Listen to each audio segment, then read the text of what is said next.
Hello friends, in today's video, I'm gonna be walking through how to buy Kindle books on iPhone. Open the Safari app, navigate to Amazon.com. Make sure not to tap any prompts to open the Amazon app.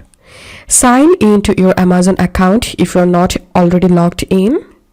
Once you have signed in, tap the menu icon at the top of the screen. Tap See All Departments. Tap Kindle. Tap Kindle Books. Search for and select the Kindle ebook that you want to purchase. Tap Buy Now with one click. And it's bought. It will automatically appear in your Amazon Kindle and Kindle Reader libraries. On your Kindle or in your Kindle app on iPhone or iPad, tap the book you bought to download it to your device. And that's how we can do it.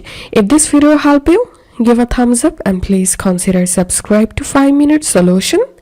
Thank you for watching.